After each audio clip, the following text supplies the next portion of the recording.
Hello everyone, welcome to विज्ञान institute. अब देखिए, आपने देखा होगा चैप्टर 1 हमने आपको ऑलरेडी अच्छे से पढ़ा दिया है और उस चैप्टर में हमने पूरे जो एमसीक्यू जो क्वेश्चन थे बहुत ही जो इंपॉर्टेंट थे वो सारे आपको कवर करा दिए हैं। अगर आपने हमारी वीडियो नहीं देखी है तो आप जाके जरूर देखें, क्योंकि आपको पता है नवंबर में जो आपको एग्जाम मिलने वाला है उसमें एमसीक्यू क्वेश्चन होंगे। क्योंकि बहुत सारे बच्चों के साथ ये एक प्रॉब्लम रहती है, वो क्वेश्चन तो कर लेते हैं लेकिन एमसीक्यू क्वेश्चन कैसे कैसे बन सकते हैं, क्या क्या उसमें आ सकता है, ये उन्हें नहीं पता है। तो इसलिए मैंने ज़्यादा क्वेश्चन नहीं कराए, बहुत ही लिमिटेड क्वेश्चन कराए जो बहुत ही इंपॉर्टेंट हैं और आपके लिए बहुत ही यूजफुल हैं, आप उन्हें जरूर देखें।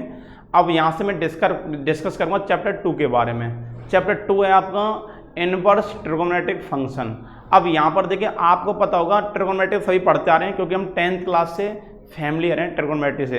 अब लेकिन इनवर्स फंक्शन क्या होता है ये भी, हालांकि अगर आपने चैप्टर 1 अच्छे से पढ़ा है तो आपको अच्छे से पता होगा कि इनवर्स फंक्शन होता क्या है। अगर किसी फंक्शन का इंजेक्टिव और सर्जेक्टिव दोनों कंडीशन अगर सेटिस्फाई होती है किसी फंक्शन की, तो फंक्शन क्या होता है, इनवर्स एग्जिस्ट करता है। पता होगा आपको, अगर कोई फंक्शन आपका 1 1 है ऑन 2 है तो क्या होगा, वो इनवर्स फंक्शन आपका हो जाएगा। ठीक है, अब यहाँ से मैं बात करता हूँ, देखिए इनवर्स ट्रिगोनोमेट्रिक फंक्शन सॉल्व कैसे करते हैं। मैं एक छोटा सा एग्जांपल लेता हूँ। जैसे नॉर्मली बात कर लेते हैं साइन, आपको पता है साइन 30 की वैल्यू क्या होती है, 10th क्लास से मैं बात कर लेता हूँ। 10th क्लास में पढ़ा होगा आपने 1/2। लेकिन प्रॉब्लम है कि 12th क्लास में हम डिग्री में डिस्कस नहीं करते हैं, हम डिस्कस करते हैं रेडियन में। आपको पता है एंगल की मीटर की 3 यूनिट होती हैं। ठीक है, तो यहाँ पर हम डिग्री हम 10th क्लास में पढ़ते थे, लेकिन 12th क्लास में क्या लेंगे, हम रेडियन लेंगे। तो यह आ जाएगा साइन π/6 इक्वल टू, ये आपको होगा 1/2। अब देखिए, ये था 10th क्लास में, 12th क्लास में सेम है, लेकिन क्या है यहाँ पर डिग्री को, यहाँ एंगल होता है डिग्री मीजर, यहाँ पर होता है रेडियन मीजर। तो यहाँ से क्या आएगा, साइन π/6 इक्वल टू होता है 1/2। तो यहाँ से क्या आएगा 1/2 आपका, देखिए π/6 एज इट इज। अगर साइन को मैं इधर ट्रांसफर करता हूँ तो क्या आएगा, साइन इनवर्स 1/2। तो ये होता है आपका इनवर्स ट्रिगोनोमेट्रिक फंक्शन। अब यहाँ सॉल्व करो 1/, देखिए यहाँ पर क्या है π/6 एज इट इज। यहाँ पर 1/2 को मैं क्या ले सकता हूँ, देखिए 1/2 ले सकते हैं साइन π/6।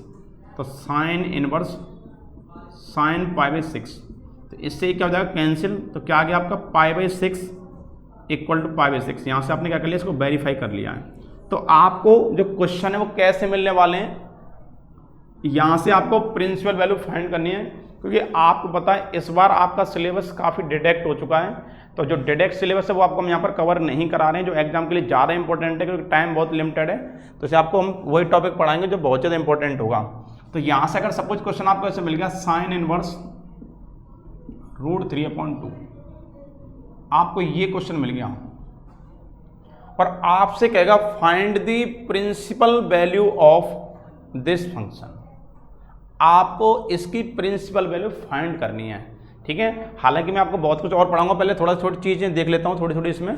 तो साइन इनवर्स √3/2 आपको गिवन है और आपको पता है साइन में √3 वैल्यू किसकी होती है, 60 डिग्री की होती है। लेकिन हम डिग्री नहीं बोलेंगे, हम क्या बोलेंगे, रेडियन। तो यहाँ पर क्या आएगा, साइन π/3 बोलेंगे आप इसे। तो यहाँ से आप आएगा sine inverse sine π/3, sine sine cancel, क्या आएगा आपका π/3। यहाँ से क्या निकलेगी इसकी प्रिंसिपल वैल्यू। अब लेकिन इसको क्या लिखेंगे, बिलोंग्स टू -90 से +90, ये भी आपको लिखना पड़ेगा। मैं हालांकि आपको ये प्रूफ कराऊंगा, क्या देखिए कि साइन का डोमेन क्या होता है, साइन एक्स का इसकी रेंज क्या होती है, और साइन इनवर्स का डोमेन क्या होता है, इसकी रेंज क्या होती है, सब कुछ बताऊंगा अच्छे से। तो यहाँ से इस तरह से आपने क्या कर लिया, प्रिंसिपल वैल्यू फाइंड कर ली। तो यहाँ से इसकी प्रिंसिपल वैल्यू क्या आ गई, π/3 इसकी प्रिंसिपल वैल्यू आ चुकी है। तो और बहुत सारे फंक्शन और देख लेते हैं।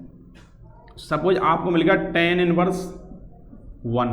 अब आपको अच्छे से पता है tan इनवर्स में मुझे फाइंड करना 1 फाइंड करना है। और देखिए 10th क्लास में मैंने क्या पढ़ा था, tan 45 की वैल्यू क्या होती है, 1। अब लेकिन 12th क्लास क्या बोलेंगे, π/4, पाई क्या होता है 180/4 दैट इज 45। तो अब देखिए, अब 1 को मैं क्या ले सकता हूँ, tan इनवर्स आपका एज इट इज, ये आपका tan π/4। 10 से 10 क्या हो जाएगा कैंसिल, तो क्या आ गया π/4। और 10 कहाँ होता है, -90 to +90 आपका होता है ओपन इंटरवल। अब चेक करेंगे 45 आपका π/4 -90 से +90 के बीच में आता है, सभी को पता है। तो ये क्या होगा, इसकी प्रिंसिपल वैल्यू हो चुकी है। अब लेकिन देखिए, अब मैं यहाँ पर जो लिख रहा हूँ -90 से +90, ये सब कुछ कहाँ से आ रहा है, पहले मैं यहाँ पे आपको समझा देता हूँ थोड़ा सा इसके बारे में।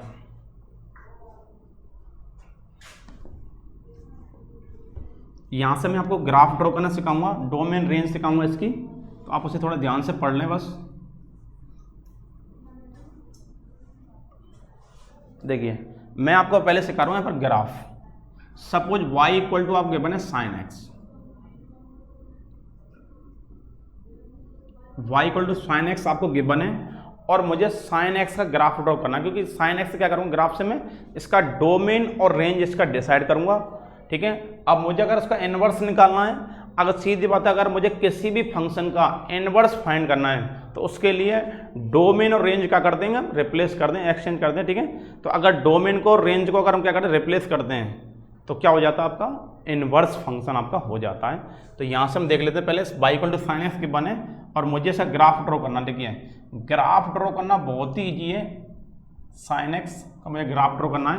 अगर यहाँ वैल्यू पुट करता हूँ मैं साइन जीरो, साइन एक्स नहीं लिख लेता हूँ जीरो, साइन जीरो वैल्यू क्या होती है जीरो, पाई बाई टू क्या होता है 90 वैल्यू क्या होती है +1।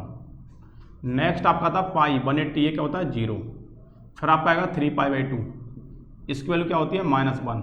फिर नेक्स्ट आपका आएगा 2 पाई, इसकी वैल्यू क्या होती है जीरो। तो आपने क्या उधर किया, मैं साइन एक्स में वैल्यू फाइंड कर रहा हूँ, साइन जीरो की वैल्यू क्या होती है जीरो, पाई बाई टू की वैल्यू क्या होती है +1, पाई की वैल्यू क्या होती है जीरो, 3 पाई बाई टू क्या होता है -1 और 2 पाई क्या होता है आपका जीरो।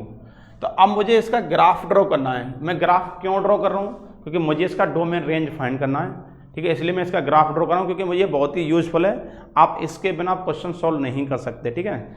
अब देखिए यहाँ से, अब मैंने क्या देखा कि इसमें साइन एक्स की हाईएस्ट वैल्यू क्या है +1 और लोएस्ट वैल्यू क्या है -1। अब देखिए जहाँ पर वैल्यू +1 है वहाँ पर आपका ग्राफ एक्स एक्सिस कहाँ जाएगा, ऊपर जाएगा +1 पर। जहाँ वैल्यू नेगेटिव है वहाँ पर ग्राफ जाएगा x1 से नीचे -1 तक, और जहाँ वैल्यू आपके जीरो शो कर रही है वहाँ पर आपका ग्राफ x एक्सिस क्या करेगा, टच करेगा। तो देख लेते हैं यहाँ से ग्राफ कैसे ड्रॉ करते हैं। देखिए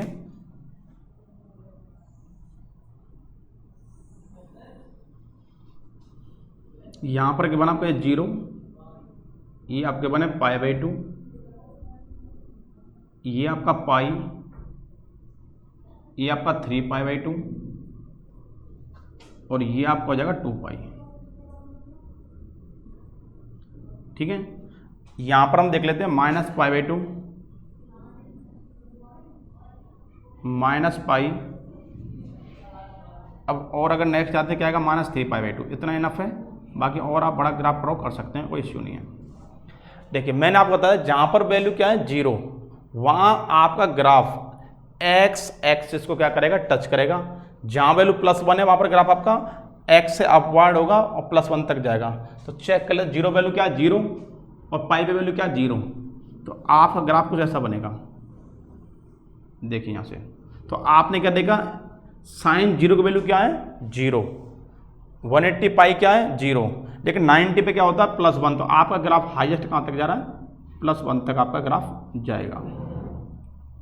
यहाँ से चेक करता हूँ, यहाँ वैल्यू क्या होती है -1, यहाँ पर क्या होती है जीरो, तो यहाँ से आपका ग्राफ कहाँ जाएगा -1 तक जाएगा, और ये इस तरह आपका जीरो आपका हो जाएगा।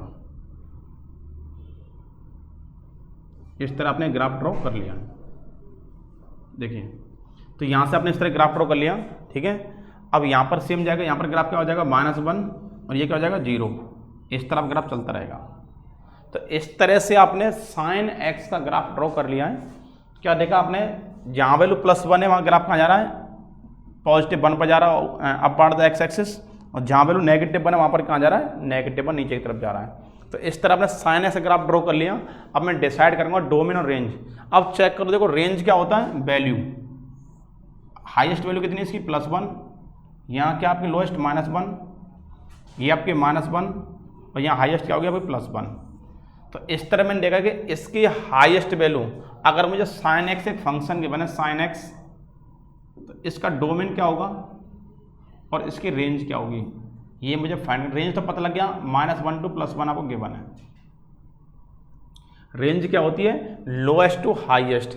तो लोएस्ट वैल्यू कितनी है इसकी, -1 आपको गिवन है, और हाईएस्ट वैल्यू कितनी है +1 आपको गिवन है। तो रेंज तो पता लग गई।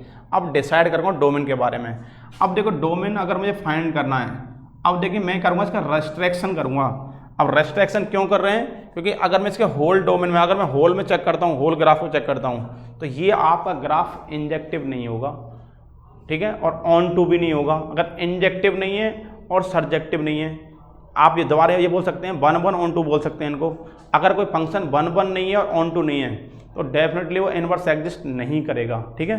तो यहाँ पर मैं चेक करूँ, इसका रेस्ट्रिक्शन कर लेता हूँ यहाँ से। अगर मैं इसका रेस्ट्रिक्शन करूँगा,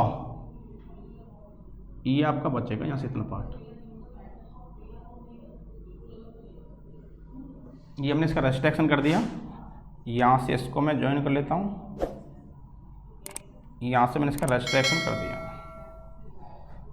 देखिए, तो इस तरह से साइन एक्स का ग्राफ क्या आ गया आपका, आप साइन एक्स ग्राफ आपका यहाँ से यहाँ तक आ चुका है। देखिए, ये साइन एक्स का ग्राफ आ चुका है।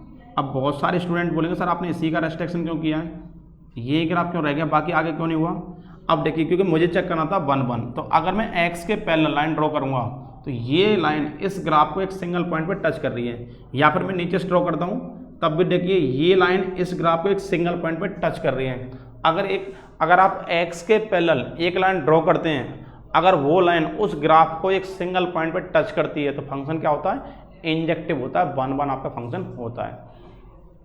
अगर आप चेक करेंगे -π/2 से +π/2 में इसकी रेंज ऑफ फंक्शन, इसके रेंज ऑफ फंक्शन आप लिखें RF, range of function equal to क्या होगा, कोडोमेन भी आपका हो जाएगा।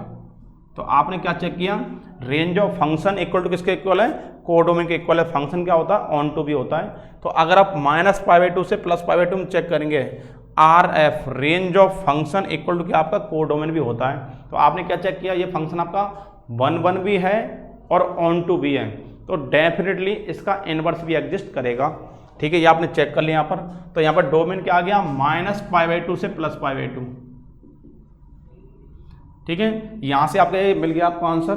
अब लेकिन ये आपने ग्राफ जो ड्रॉ किया है वो किसका ग्राफ ड्रॉ किया है, साइन एक्स का। अगर मुझे साइन इनवर्स का ग्राफ ड्रॉ करना है तो आप क्या करेंगे, साइन इनवर्स, तो यहाँ से देखो डोमेन क्या होगा इसका, -1 से +1, और रेंज क्या हो जाएगी -π/2 से +π/2। अगर मुझे इनवर्स का ग्राफ ड्रॉ करना है तो सीधी बात, आप देखिए ये जो ग्राफ अब कौन सी एक्सिस पर है, ये आप ग्राफ देखिए एक्स एक्सिस पर ड्रॉ हो रहा है। अगर इसी ग्राफ को मैं क्या कर दूं, वाई एक्सिस पर ड्रॉ कर दूं तो वो क्या हो जाएगा, आपका इनवर्स का ग्राफ हो जाएगा। तो इसलिए मैं क्या करता हूं, साइन एक्स का ग्राफ ड्रॉ करता हूं, और साइन एक्स के ग्राफ में डोमेन को रेंज में क्या करता हूं, चेंज कर देता हूं। यहाँ पर डोमेन क्या था, -π/2 से +π/2, रेंज आपकी -1 से +1 थी। मैंने क्या कर दिया, इसकी रेंज को डोमेन बना दिया, इसके डोमेन को इसकी रेंज बना दिया। तो यहाँ से क्या निकल गया, आपका इनवर्स फंक्शन आपका बन चुका है। और आपने क्या देखा, साइन इनवर्स की रेंज क्या गिवन है, -90 से +90 है, -π/2 से +π/2 आपकी गिवन है। और आपका ये जो ग्राफ है ये कौन सी एक्सिस पर आ रहा है, एक्स एक्सिस पर आपका आ रहा है। अगर इसी ग्राफ को सेम ये ग्राफ अगर वाई एक्सिस पर मैं ड्रॉ करता हूँ तो वो आपका साइन इनवर्स का भी ग्राफ हो जाएगा।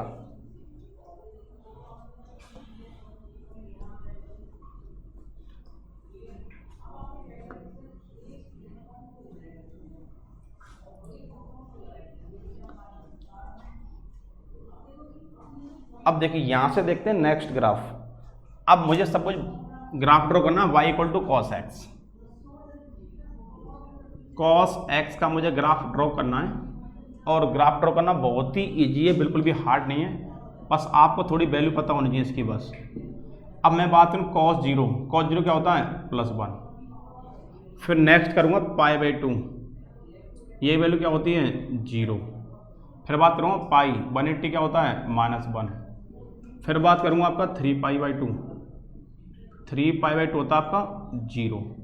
फिर 2π क्या होता है आपका +1, ठीक है। इस तरह से आपने ये देख लिया होगा किस तरह क्या करना आपको, क्योंकि ये नॉर्मली वैल्यू अगर आपको पता है तो आपको ग्राफ ड्रॉ करना बहुत ही इजी पड़ जाता है, ठीक है। अब मैंने बताया जहाँ वैल्यू होगी +1 वहाँ आपका ग्राफ एक्स एक्सिस क्या होगा, ऊपर होगा। जहाँ वैल्यू होगी -1 वहाँ ग्राफ आपका नेगेटिव होगा तो एक्स से नीचे जाएगा, और जहाँ वैल्यू 0 होगी वहाँ ग्राफ आपका एक्स क्या करेगा, टच करेगा। ये आपको रूल पढ़ाया था, इसमें सेम रूल लगेगा। तो यहाँ से देख लेते हैं ग्राफ कैसे ड्रॉ करना है मुझे।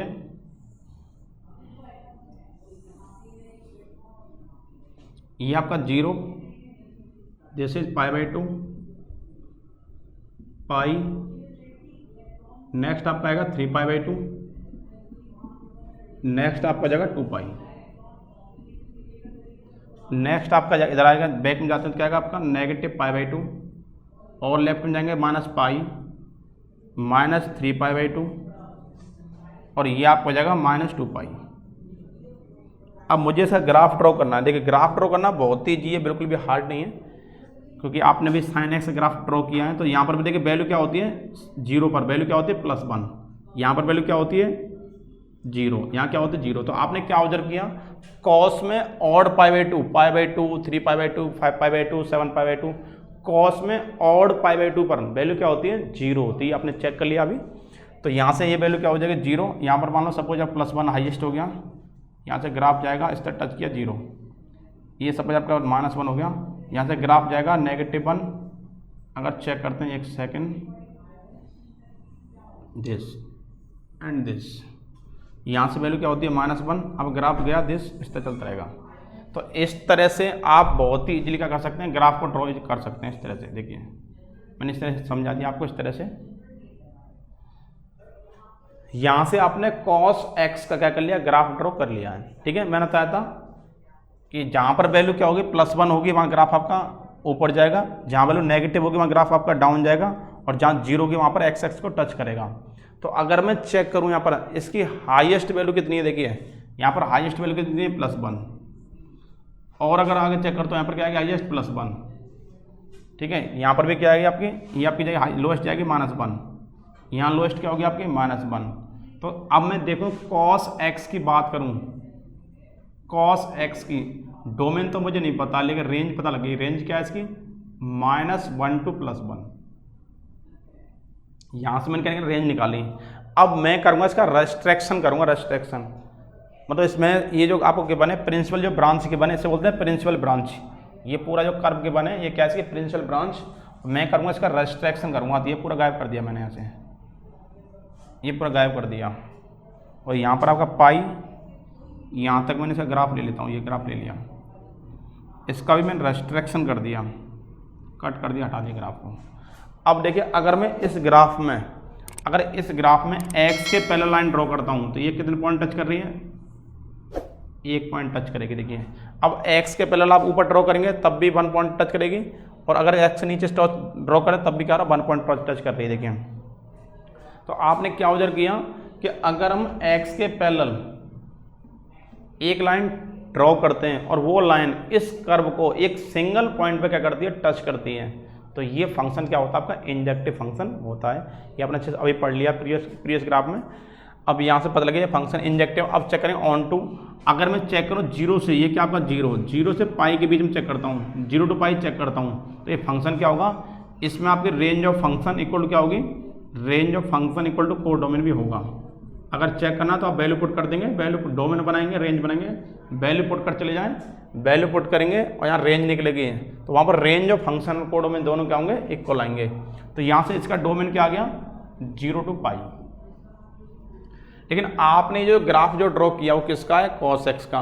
अब मुझे निकालना सपोज cos इनवर्स का, तो cos इनवर्स में क्या होता है, डोमेन आपको हो जाएगा -1 to +1 और रेंज क्या होगी आपकी 0 to पाई।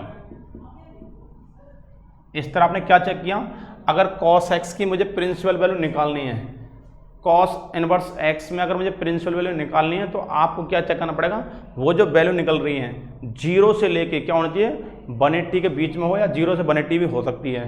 तो इसका मतलब cos x की जो प्रिंसिपल वैल्यू कहाँ से होगी, 0 से लेके और 180 तक हो सकती है, या तो इनके बीच में होगी या यहाँ पर हो सकती है या फिर यहाँ पर हो सकती है। ठीक है, तो cos x की प्रिंसिपल वैल्यू कहाँ होगी, 0 to पाई। अब नेक्स्ट देखता हूँ मैं अगला ग्राफ।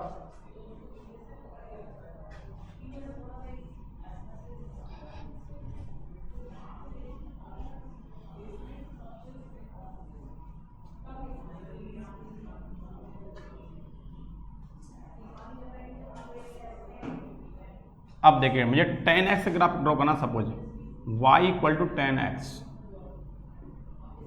देखिए tan x ग्राफ ड्रॉ करना भी बहुत ही है, बिल्कुल भी हार्ड नहीं है। तो यहाँ से मैं करूँगा tan x लिख लेता हूँ, tan x। अब tan 0 की वैल्यू क्या होती है 0, पाई बाई 2 क्या होता है 1/0, नोट डिफाइन लिख लेते हैं इसको, पाई क्या होता है 0। अब नेक्स्ट आएगा 3 पाई बाई 2, अब क्वाड्रेंट क्या होगा, देखिए इसमें क्या होगा आपका इन्फिनिटी आ जाएगा इसमें भी आपका, ठीक है। क्योंकि देखो अगर मैं नॉर्मली बात करूँ 0 पे 0 हो गया आपका, ऑड π/2 पे क्या आ रहा है, नॉट डिफाइंड आ रहा है, यहाँ पर भी क्या आएगा फर्स्ट क्वाड्रेंट नॉट डिफाइंड। पाई पे क्या होता है 0, अगर 3π/2 चेक करता हूँ तो कौन सा क्वाड्रेंट होगा, थर्ड क्वाड्रेंट पहुँचेगा। और थर्ड क्वाड्रेंट क्या होता है ASTC से 10 आपका ये प्लस इन्फिनिटी रहेगा, और 2π पे क्या रहेगा 0। इस तरह आपने बना लिया है। अब देखिए मुझे इसे ग्राफ ड्रॉ करना सपोज, तो ग्राफ ड्रॉ करना बहुत ही ईजी है, लेकिन इसमें थोड़ी सी प्रॉब्लम क्या है, अभी मैंने साइन कॉस में क्या पढ़ाया था, अगर +1 के बने तो आपका ग्राफ x से ऊपर जाएगा, और -1 के बने तो ग्राफ आपका x से नीचे जाएगा, और 0 के बने टच करेगा। अब लेकिन प्रॉब्लम यहाँ पर क्या है, प्रॉब्लम यह है कि यहाँ पर आपको +1 गिवन ही नहीं है, -1 गिवन नहीं है, लेकिन 0 के बने तो 0 टच कराना पड़ेगा। आप चेक कर लेते हैं पहले। अब देखिए कहाँ पर ये देखते हैं इन्फिनिटी कहाँ पर है, नॉट डिफाइंड कहाँ से कर रहा है π/2, ये आपको होगा 0, ये आपका π/2, ये आपका पाई 3π/2, दिस इज 2π। अब यहाँ से चेक कर दो -π/2 -π एंड -3π/2, ये आपको गिवन है। अब देखिए मुझे ग्राफ ड्रॉ करना है 10 का, बहुत ही इजी ग्राफ है, बिल्कुल भी हार्ड नहीं है। जहाँ पर भी क्या रहा है नॉट डिफाइंड आ रहा है, आप क्या कर लें डॉटेड लाइन ड्रॉ कर लें। वहाँ से आप यहाँ से आपने डॉटेड लाइन ड्रॉ कर ली, और π/2 आपने डॉटेड लाइन, ये भी क्या आपकी डॉटेड लाइन है।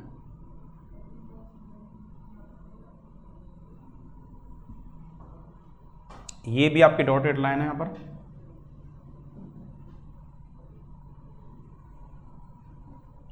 यहाँ पर भी आपकी डॉटेड लाइन है। इस तरह आपने डॉटेड लाइन ड्रॉ कर लिए। अब यहाँ से मैं थोड़ी देर के लिए हटा लेता हूँ, क्योंकि वैल्यू आपको पता ही ऑलरेडी। इसे हटाता हूँ थोड़ी देर के लिए, देखिए अब आपको पता है 10 0 पे क्या होता है 0, तो यहाँ 0 टच करेगा, लेकिन 90 पे क्या जा रहा है आपका प्लस इन्फिनिटी, तो ये आपका क्या है ग्राफ इन्फिनिटी से आएगा, इसे टच किया ऑरिजिन को टच करेगा इस तरह से, एक सेकंड देख लेते हैं, टच किया और इसे टच करते इस तरह निकल जाएगा खत्म। सेम ईयर आपका ग्राफ इन्फिनिटी से आएगा, इसे टच किया और निकल जाएगा इस तरह से। सेम ईयर आपका ग्राफ इन्फिनिटी से आएगा, इसे टच किया और इस तरह निकल जाएगा। तो इस तरह से आप बहुत ही इजीली 10x का ग्राफ ड्रॉ कर सकते हैं। आप देख लो कितना इजी ग्राफ है इसका। आपने क्या देखा, यहाँ पर क्या था नॉट डिफाइंड था, इन्फिनिटी से आपका ग्राफ आ रहा है, ठीक है, इन्फिनिटी से आपका ग्राफ आएगा, ठीक है, और इस तरह से यहाँ से निकल जाएगा। थोड़ा सही तरह कर लेते हैं इसको, तो यहाँ से दोबारा देख लेते हैं इसको थोड़ा सा एक बार। ये आपका ग्राफ इन्फिनिटी से आया, इस तरह टच किया और ऐसे निकल जाएगा यहाँ से, देखिए ये आपका ग्राफ बन चुका है, ठीक है। अब यहाँ से आपने ड्रॉ कर लिया 10x आपने ग्राफ ड्रॉ कर लिया है। अब लेकिन ये ग्राफ आपका पूरे अगर होल पार्ट में इसका ये पूरी प्रिंसिपल ब्रांच में ये पूरी क्या आती है, अगर मैं यहाँ से पूरा चेक करूँ ये पूरा होता है प्रिंसिपल ब्रांच। अब मैं करूँगा इसका रेस्ट्रिक्शन। अगर मैंने यहाँ से ये ग्राफ गायब कर दिया, इसे कट कर दिया, और यहाँ से मैंने ये ग्राफ भी कट कर दिया, तो आपको ये ग्राफ भी बने। और अगर इस ग्राफ में x के पैरेलल लाइन ड्रॉ करते हैं, सिंगल पॉइंट टच करती है, या फिर इस तरह ड्रॉ करते हैं सिंगल पॉइंट टच कर रही है, तो इसका मतलब ये फंक्शन कैसा आपका इंजेक्टिव है। और अगर आप -90 से -π/2 से +π/2 में चेक करेंगे तो इसमें आपकी रेंज ऑफ फंक्शन कोडोमेन के इक्वल भी है। तो अगर मैं चेक करूं, देखिए क्या होगा, मैं यहाँ लिख लेता हूँ 10x का डोमेन क्या गिवन है, 10x से रेंज क्या गिवन है, 10x का डोमेन गिवन आपको -π/2 से +π/2, ओपन इंटरवल होगा। ओपन इंटरवल क्यों होगा, क्योंकि कभी भी ये कर्व जो गिवन है, कभी भी ये ग्राफ इस डॉटेड लाइन को टच नहीं करेगा। लेकिन जितना आगे बढ़ेंगे, ज़्यादा एक्सटेंड करते जाएंगे, एक्सटेंड करने पर ये जो ग्राफ है और ये डॉटेड लाइन में स्पेस जो गैप होगा वो कम होता चला जाएगा। लेकिन ऐसा कभी नहीं होगा कि ये जो ग्राफ इस डॉट लाइन को टच कर जाए, क्योंकि टच कर गया तो आपको इन्फिनिटी बोलते हैं, नॉट डिफाइंड जो बोलते हैं, आपका वो मैच कर जाएगा। लेकिन ऐसा पॉसिबल नहीं है, तो कभी भी ये ग्राफ इस डॉट लाइन को टच नहीं करेगा। सेम एयर यहाँ भी टच नहीं करेगा, तो ये क्या आपका ओपन इंटरवल, क्यों, क्योंकि कभी भी ये ग्राफ इनको टच नहीं कर रहा है। तो रेंज में बात करें, रेंज में देखिए हाईएस्ट वैल्यू क्या आ जाएगी प्लस इन्फिनिटी, लोएस्ट क्या आएगी माइनस इन्फिनिटी, ये आपका माइनस इन्फिनिटी से प्लस इन्फिनिटी, ये इसकी आ गई रेंज। इसको बोलते हैं सेट ऑफ रियल नंबर। अब देखिए यहाँ से अगर मुझे क्या के बने 10x के बने तो इसका ग्राफ मैंने ऐसे ड्रॉ कर लिया। अब लेकिन मुझे ग्राफ ड्रॉ करना है 10 इनवर्स का, तो सीधी बात है ये आपका x बन रहा है, सेम y बन जाएगा। अब लेकिन 10 इनवर्स में बात करें तो इसकी देखिए रेंज क्या होगी, डोमेन क्या होगा, माइनस इन्फिनिटी से प्लस इन्फिनिटी। इसकी रेंज इसके लिए क्या बन गया, डोमेन, और इसका डोमेन क्या बन गया, इसके लिए रेंज। तो ये आपका बन गया 10 इनवर्स फंक्शन आपका बन चुका है। तो यहां से आपने क्या ऑब्जर्व किया, 10 इनवर्स जो फंक्शन है इसका डोमेन क्या क्या बने, सेट ऑफ रियल नंबर, और रेंज क्या बना है -π/2 से +π/2 ओपन इंटरवल के अंदर है आपका। तो इस तरह 10 की भी आपने क्या फाइंड कर लिया, 10 की भी प्रिंसिपल वैल्यू आपने फाइंड कर लिया। अगर 10x आप सॉल्व करेंगे तो उसकी जो प्रिंसिपल वैल्यू क्या होगी, -π/2 से +π/2 के बिटवीन ही होगी, इससे ऊपर नहीं होगी, ठीक है ना, +π/2 होगी और -π/2 होगी।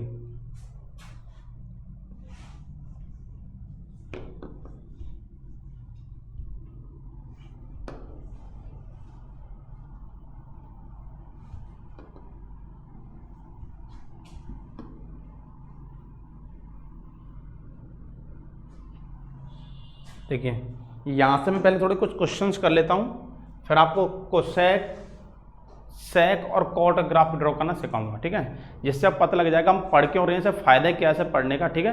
पहले ये हम चेक कर लेते हैं। यहाँ से देखिए सपोज आपकी गिवन है कॉस इनवर्स √3/2, सपोज ये क्वेश्चन मिल गया और आपसे क्या कहा, फाइंड दी प्रिंसिपल वैल्यू, और आपको इसकी प्रिंसिपल वैल्यू क्या करनी है, फाइंड करनी है। देखिए अब आप कॉस इनवर्स को थोड़ी देर के लिए भूल जाइए, बस 3/2 के बना √3/2 से चेक करिए बस।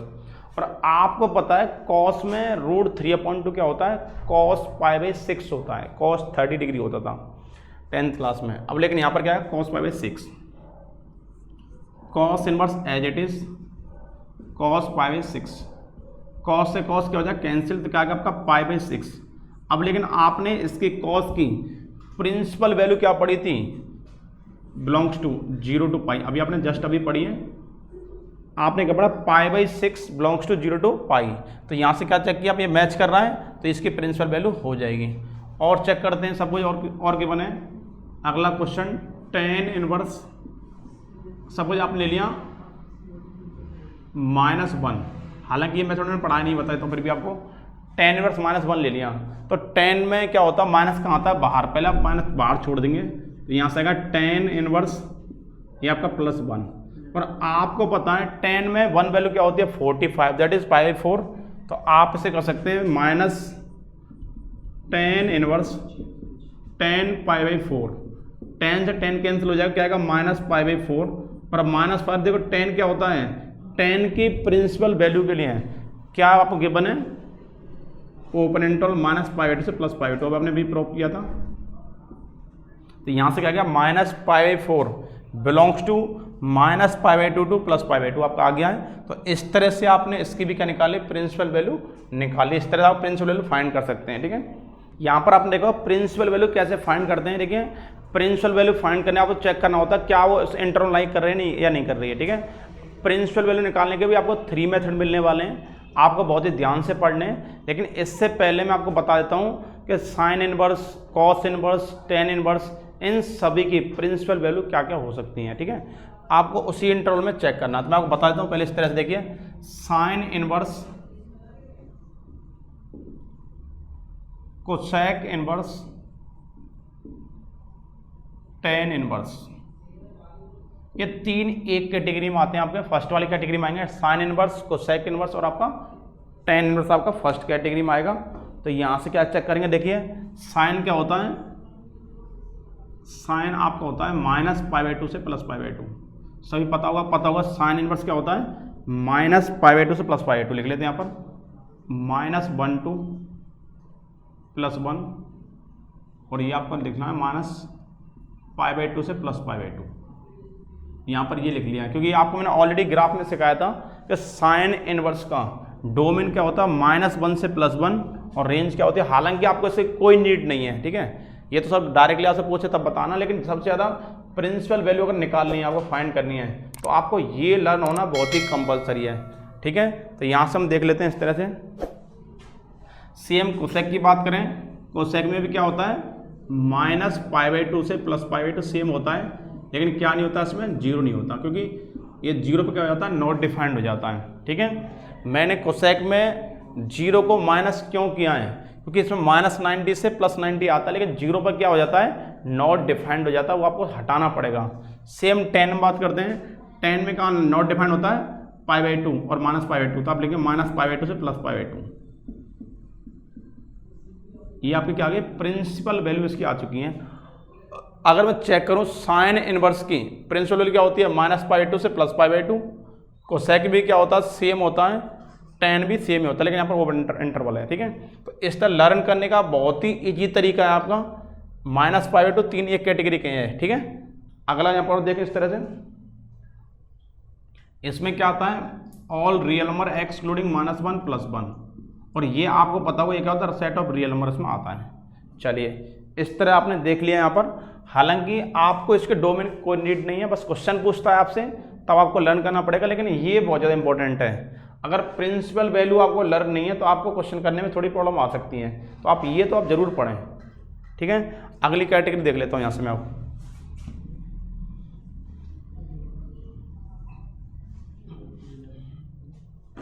अगली कैटेगरी के बना आपको कॉस इनवर्स, सेक इनवर्स, और नेक्स्ट है आपका कॉट इनवर्स। तीन अगली कैटेगरी हैं।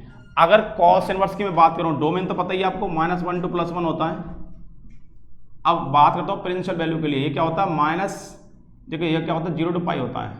देखिए आपको पता है साइन इनवर्स की और कॉस इनवर्स का डोमेन क्या होता है, सेम होता है, -1 से +1। अब लेकिन इसकी प्रिंसिपल वैल्यू, इसकी रेंज क्या होती है, 0 to π। ये इसकी प्रिंसिपल वैल्यू क्या होती है, 0 to π होती है। अब इसकी बात, इसमें भी क्या आता है, ऑल रियल नंबर एक्सक्लूडिंग -1 +1, और ये क्या होता है आपका, देखिए सेक भी क्या होता है, 0 to π।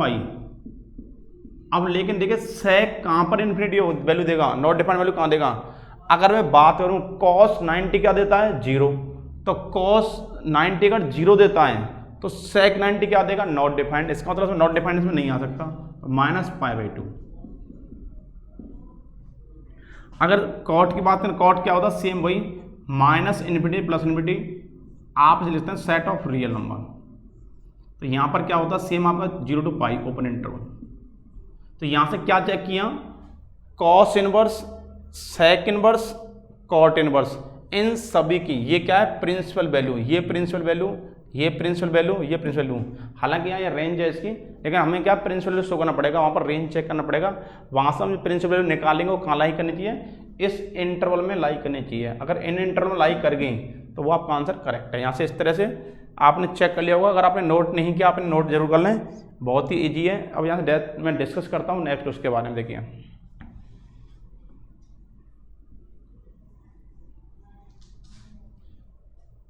देखिए प्रिंसिपल वैल्यू निकालने के यहाँ पर तीन मेथड आपको मिलने वाले हैं, आप ध्यान से पढ़ें बहुत ही। और ये श्योर, अगर तीन मेथड आपने पढ़ लिए, इनसे बाहर क्वेश्चन आ ही नहीं सकता, ये इतना इनफ है, क्योंकि तीन टाइप के ही आप प्रिंसिपल वैल्यू निकाल सकते हैं, 3 टाइप से। ठीक है, तो आप बहुत ही केयरफुली पढ़ें, वो ध्यान से पढ़ें, आपको बहुत ही इंटरेस्ट आने वाला है, आपको बहुत ईजी लगेगा। ठीक है, बहुत ही ईजी क्वेश्चन, आपको ऐसा लगेगा हाँ कि हमने सारे क्वेश्चन पढ़े हैं, और आप इनसे अच्छे से फैमिलियर हो जाओगे। देखिए तो फर्स्ट टाइप में क्या मिलेगा आपको, फर्स्ट टाइप में बता देता हूँ, सेकेंड टाइप और थर्ड टाइप, 3 टाइप की प्रिंसिपल वैल्यू आपको मिलने वाली हैं। तो फर्स्ट सब कुछ आपको ऐसे मिल गया, साइन इनवर्स 1/√2, या फिर और कॉस इनवर्स √3/2, या फिर कोसेक इनवर्स 2/1, सब कुछ ऐसा मिल गया। तो यहाँ से देखा आपको फर्स्ट टाइप की जो प्रिंसिपल वैल्यू कैसे मिलेगी, आपको sign inverse, cos inverse, tan inverse, मतलब कोई भी 6 जो ट्रिग्नोमेट्रिक फंक्शन है, किसी का भी इनवर्स आ सकता है, लेकिन सारी वैल्यू क्या होंगी, पॉजिटिव। देखिए ये भी क्या है, पॉजिटिव, ये भी पॉजिटिव, ये पॉजिटिव। तो फर्स्ट टाइप के क्वेश्चन आपको ऐसे मिल सकते हैं। सेकंड टाइप में कैसे मिल सकते हैं, साइन इनवर्स -1/√2, या फिर और टेन इनवर्स -1, या फिर सेक इनवर्स -2 इस तरह का। अब देखो फर्स्ट में क्या देखा आपने, सारी जो वैल्यू मुझे फाइंड करनी है, ये भी पॉजिटिव, ये पॉजिटिव, ये पॉजिटिव, फर्स्ट टाइप के ऐसे क्वेश्चन आ सकते हैं। सेकंड में आपके नेगेटिव वाले भी आ सकते हैं, ठीक है। और थर्ड में कैसे आएंगे, आपसे बोलेगा इस तरह साइन इनवर्स साइन 3π/5 और टेन इनवर्स टेन 7π/6, मतलब इस तरह के वैल्यू में 3 टाइप क्वेश्चन आपको मिलने वाले हैं इसमें। फर्स्ट टाइप आपका पॉजिटिव वाले हो गए, सेकंड टाइप आपका नेगेटिव वाले हो गए, थर्ड टाइप आपका हो गया पाई इस तरह आ गया साइन इनवर्स साइन 3π/5 आ गया, या 10, इस तरह क्वेश्चन आपको मिलने वाले अंदर इस तरह से, ठीक है। बहुत ही इजी क्वेश्चन है, आपको लगेगा नहीं कि आप जो क्वेश्चन पढ़ रहे हैं वो बहुत हार्ड है, ठीक है। आप बहुत ध्यान से पढ़ें, मेरा इतना मानना है कि अगर आपने सही तरह पढ़ लिया तो डेफिनेटली आप बोर्ड में जो क्वेश्चन मिलेगा प्रिंसिपल वैल्यू से श्योर आप करके आएंगे, क्योंकि मैं आपको मेथड क्लियर करने वाला हूँ अच्छे से। उसके बाद यहाँ से पढ़ने के बाद आपके पास जो भी बुक है, किसी बुक से आप क्वेश्चन सॉल्व करके देख लेना, डेफिनेटली वो क्वेश्चन आपसे सॉल्व हो जाएंगे। Thank you guys for watching this video.